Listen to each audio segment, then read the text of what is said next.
মদ্যপ অবস্থায় একজন লোককে দেখে তোমার সরল মনে হচ্ছে? জানি না অন্য কোনো মেয়ে হলে কি ভাবতো। আমার নাম রীতা।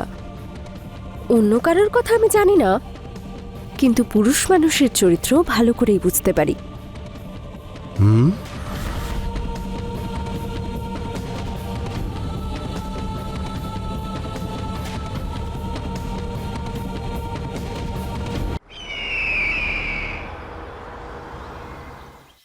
নমস্কার, আমি হলাম রানী চ্যাটার্জি। ক্রাইম চক্রের নতুন এপিসোডে নিয়ে এসেছি এমন এক ঘটনা যা শুনলে আপনার গায়ের লোমও দাঁড়িয়ে যাবে। আমাদের দেশে যুবকরা সবসময় নিজেদের পরিবার ছেড়ে নতুন ভবিষ্যতের কথা ভেবে একটা নতুন শহরেই বসবাস শুরু করে। পিছনে ফেলে আসে বাড়ির বড়দেরকে, যারা নিজেদের বাড়ি এবং শহর থেকে মায়ার বন্ধন ছিন্ন করে ওদের সঙ্গে যেতে পারে না, আর নিজেদের জীবনটা একাই কাটিয়ে দেয়, যার সুযোগ নেওয়ার জন্য অনেক শয়তানি তৈরি থাকে।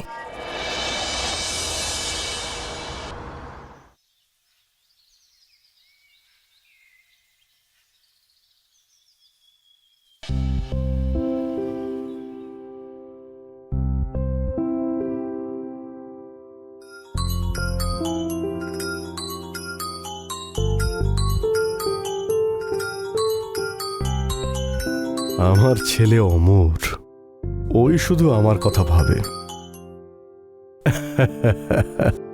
হ্যাঁ অমর বাবা। নমস্কার বাবা। ভালো থাক, সুখে থাক। বাবা কেমন আছো তুমি? আমি ঠিক আছি বাবা। বাবা তোমাকে কতবার বলেছি, কতবার, যে তুমি এখানে আমাদের সাথে এসে থাকো, কিন্তু দেখছি তুমি তো কোনো কথাই শোনো না। বাবা আমার ইচ্ছে হয় তোর কাছে গিয়ে থাকি, কিন্তু কি করব, এই যে আমার পুরনো বাড়িটা আছে না, এর সঙ্গে আমার অনেক পুরনো স্মৃতি জড়িয়ে রয়েছে। আরে সারাটা জীবন এখানেই তো কেটে গেল। তুই জানিস তুই এই বাড়িতেই জন্মেছিলি। আমার সব সময় ছোট অমরের কথা মনে পড়ে, এইখান দিয়ে দৌড়চ্ছে, এখানে খেলছে। তখনই আমার মনটা ভালো হয়ে যায়। ঠিক আছে বাবা, যতদিন তোমার ইচ্ছা তুমি ওখানেই থাকবে, কিন্তু যেই দিন তোমার এমনটা মনে হবে যে তোমার এখান থেকে যাওয়া উচিত, তুমি তখনই আমাকে ফোন করবে। হ্যাঁ হ্যাঁ হ্যাঁ, নিশ্চয়ই বলবো। ঠিক আছে বাবা, এখন আমি রাখছি। নমস্কার। ভালো থাক বাবা, অল দ্য বেস্ট। আমার ছেলে আমাকে নিয়ে খুব চিন্তা করে। আরে আঙ্কেল, নমস্কার। আরে কাঞ্চন মা, ইউনিভার্সিটি ঠিকঠাক চলছে তো? হ্যাঁ হ্যাঁ, সব ঠিক আছে। আজ তোমার আসতে একটু দেরি হলো। ওই আঙ্কেল, আজকাল এক্সট্রা ক্লাস চলছে ভীষণ, সেই জন্যেই। আচ্ছা আচ্ছা, মেয়ের তোমার জন্য রান্না বান্না করে রেখে গেছে, খেয়ে নাও। হ্যাঁ হ্যাঁ। কি ব্যাপার, কিছু বলতে চাও? আঙ্কেল, ওই অ্যাকচুয়ালি আমার এক বান্ধবী আছে, ও কিছুদিন থাকার জন্য জায়গা খুঁজছে। যদি আপনি বলেন ওকে এখানে নিয়ে আসি, আমি রেন্টও দিয়ে দেব, কোনো প্রবলেম হবে না। দেখো কাঞ্চন, আমার এত বড় বাড়ি আর এখানে আমি একাই থাকি, টাকার কোনো প্রয়োজন নেই আমার। আরে আমি তো পেন গেস্ট এই জন্যই রাখি যাতে আমাকে এখানে একা না থাকতে হয়। তবে তুমি তোমার বন্ধুকে ভালো মতো চেনো তো? হ্যাঁ আঙ্কেল, আমার অনেক পুরনো বান্ধবী, কোনো প্রবলেম হবে না, আই প্রমিস। তাহলে তুমি ওকে এখানে ডেকে নাও। Thank you so much. আরে আমার সোনা। Thank you.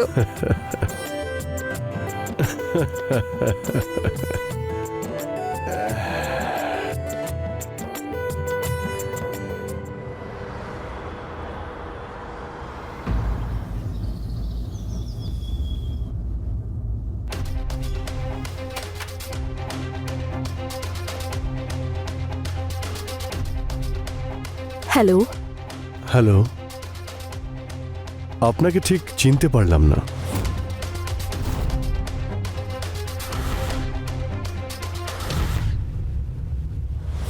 আরে আঙ্কেল, ও রীতা, আমি আপনাকে বলেছিলাম না আমার বান্ধবী। ও হ্যাঁ হ্যাঁ হ্যাঁ, মনে পড়েছে।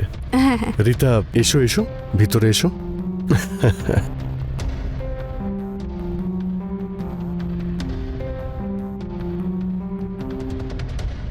কাঞ্চন, হ্যাঁ রীতাকে ওর ঘরটা দেখিয়ে দাও।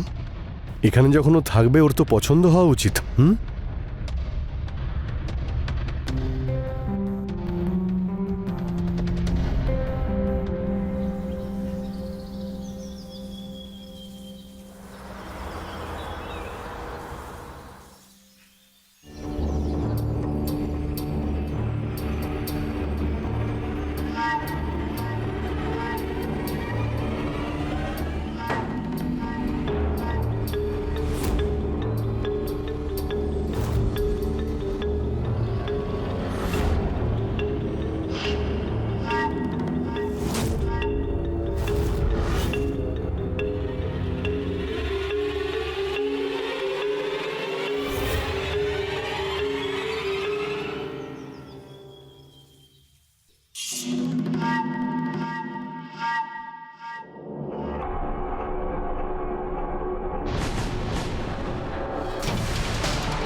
আরে রীতা, তুমি? হ্যাঁ, আসলে ঘুম আসছিল না, তাই এদিক ওদিক ঘুরে বেড়াচ্ছি। আর আপনাকে একা দেখলাম, তাই চলে এলাম। অনেক বছর ধরে একাই রয়েছি। আমার স্ত্রী চলে যাওয়ার পরে ও স্মৃতিটুকুই তো রয়েছে।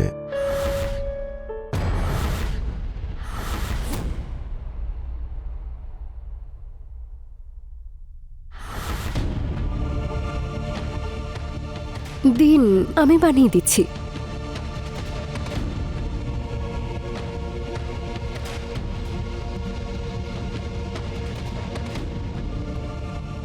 এই নিন। Thank you.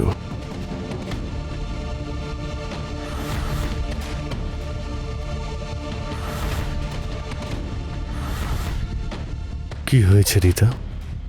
তুমি এইভাবে কি দেখছো? কিছু না, শুধু আপনার সরলতা দেখছি।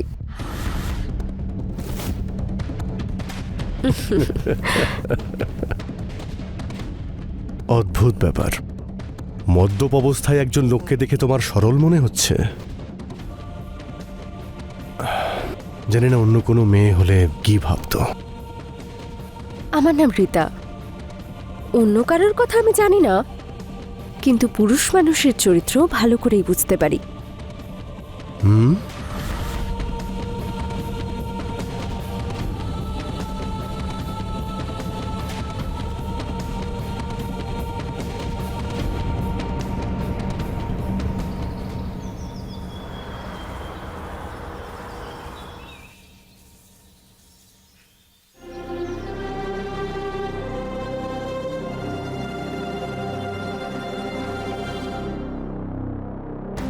হ্যালো রীতা। আরে, আপনি নিজে চা বানিয়ে নিয়ে এলেন? আসলে আমার মেয়ের ছুটি নিয়েছে তো, তাই ভাবলাম আমিই চা করি। নাও খাও।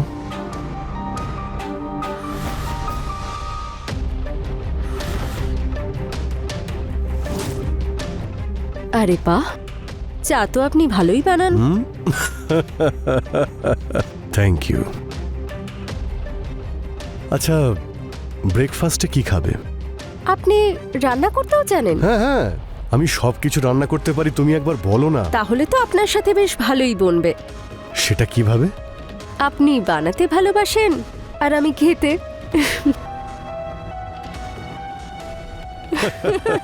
আরে বাহ। আমি রান্না করতে ভালোবাসি আর তুমি খেতে, এটা খুব ভালো বলেছো। আমি রান্না করব।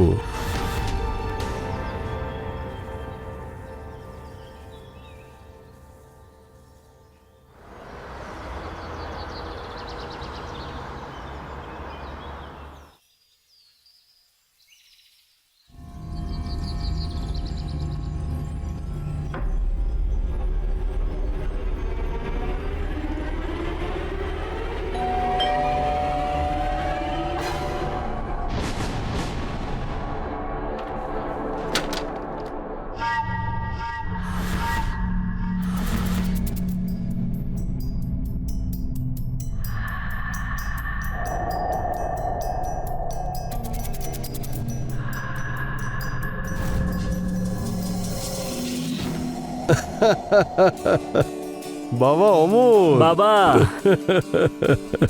কেমন আছো বাবা? Good to see you. তোকে দেখে আমার মনটা খুব ভালো হয়ে গেল।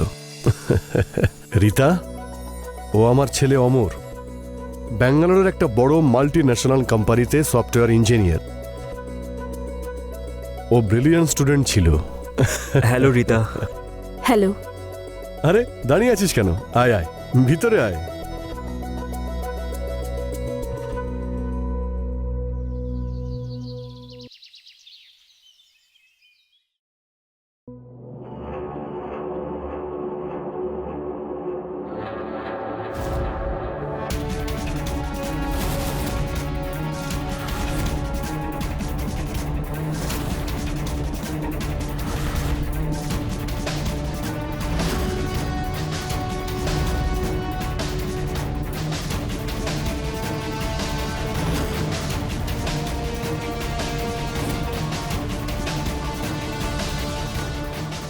এটা কিরকম অসভ্যতামি? আসলে আমি অসভ্যতামি না, আপনার সাথে প্র্যাঙ্ক করছিলাম। এটা কি কোনো প্র্যাঙ্ক করার পদ্ধতি? যদি এরপরে আর কোনোদিন এরকম মজা করো তাহলে দেখে নিও।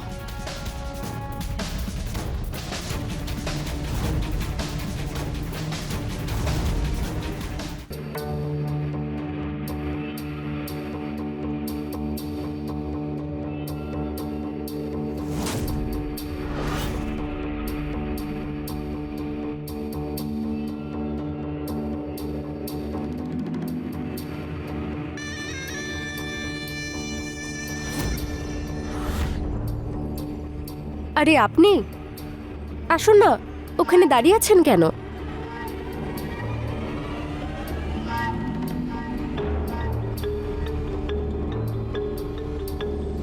বসুন।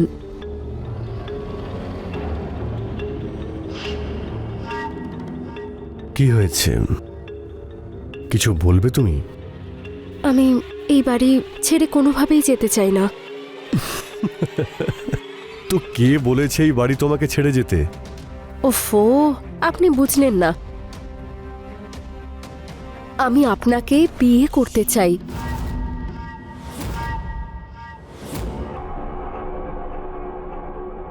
আর ইউ ম্যাড?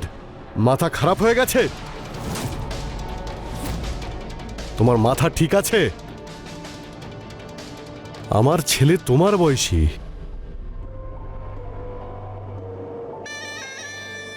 দেখুন, আমি আপনাকে বিয়ে করতে চাই, আপনার ছেলের সাথে না। আর আপনি যদি রাজি না হন তাহলে নিজেকে শেষ করে ফেলবো।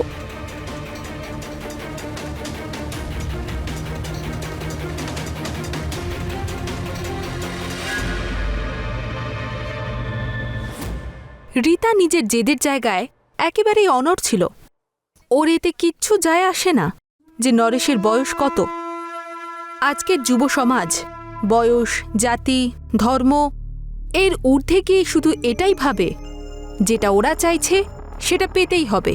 রীতার বয়স হলো নরেশের ছেলের বয়সী, কিন্তু ও অমরের ভালোবাসাকে দূরে সরিয়ে দিয়ে নরেশকে আপন করে নেওয়ার সিদ্ধান্ত নিয়েছিল, এটা না ভেবেই যে এতে নরেশের বাকি জীবনে কি প্রভাব পড়বে।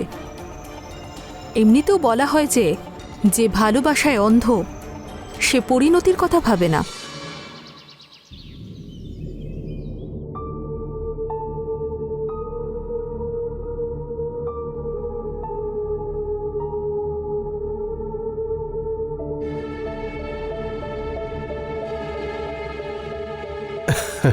রীতা, চা খাও। আরে আপনি আবার চা করে আনতে গেলেন কেন? মানছি যে আমরা স্বামী স্ত্রী, তবে আমারও তো কিছু দায়িত্ব আছে। তোমার পছন্দের চা বানিয়েছি, নাও।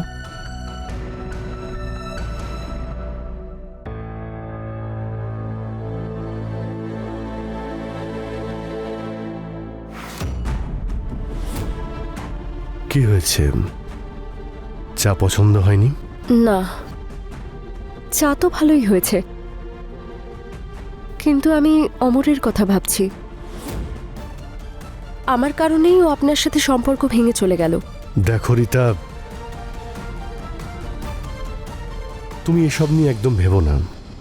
অমরের জন্য সব কিছু করেছি, ওকে পড়াশোনা করিয়েছি, ও যা চেয়েছে তাই দিয়েছি।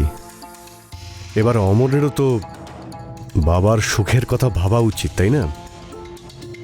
আর দেখো, আমাদের এই বিয়েটার জন্য তুমি নিজেকে দায়ী করো না। এই বিয়েতে আমারও তো অনুমতি ছিল। আর হ্যাঁ, আমি ভেবেছি যে আমার প্রপার্টির মধ্যে একটা অংশ তোমার নামে লিখে দেব। সেটার কোনো দরকার নেই। আমি তো আপনাকে পেয়েছি, আর আমার কিচ্ছু চাই না। আরে দরকার নেই মানে? আমি বলছি তো, জানি না আমি মারা যাওয়ার পরে কি। এরকম অশুভ কথা বলবেন না। আপনি বসুন, আমি আপনার জন্য জলখাবার আনছি। ঠিক আছে।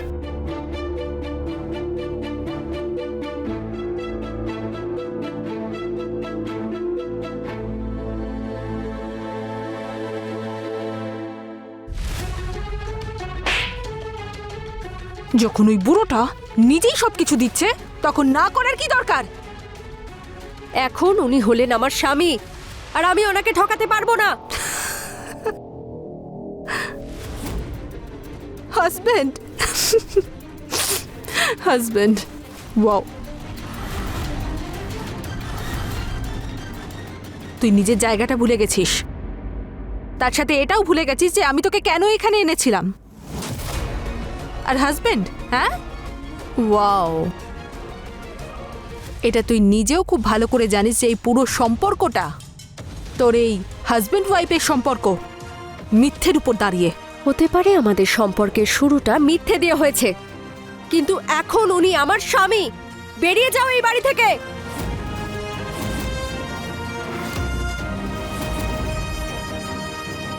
ওকে,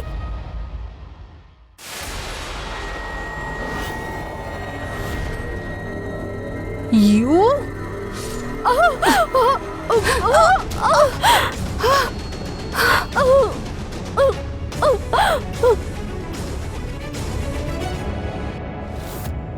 নরিশের মতো বয়োজ্যেষ্ঠ লোক আবেগে ভেসে গিয়ে যে জিনিসটা মেনে নিচ্ছিল, সেটাই অনেক বড় বিনাশের কারণ হয়ে দাঁড়ালো। একটা পরিপূর্ণ পরিবার থাকা সত্ত্বেও নরিশের রীতাকে বিয়ে করার সিদ্ধান্ত রীতা এবং কাঞ্চনের উপর প্রভাব ফেলল। আমাদের সমাজে এমন বয়োজ্যেষ্ঠরা সব জায়গাতেই রয়েছে, যারা একা থাকে এবং অঢেল সম্পত্তির মালিক, যার লোভে পড়ে অনেকেই তার কাছে আসে। রীতা এবং কাঞ্চন সেই লোভেরই শিকার হলো। আপনি নিজেদের বাড়িতে কোনো অজানা ব্যক্তিকে এভাবে ঢুকতে দেবেন না, আর না তার সঙ্গে কোনো রকম সম্পর্ক স্থাপন করবেন। এটা শুধু আপনার জন্যই বিপজ্জনক হবে না, আপনার পরিবারের জন্যও এটা বিপজ্জনক। আমি রানী আপনাদের কাছ থেকে বিদায় নিচ্ছি। খুব তাড়াতাড়ি দেখা হচ্ছে আপনাদের সঙ্গে একটা নতুন ঘটনা নিয়ে ক্রাইম চক্রে।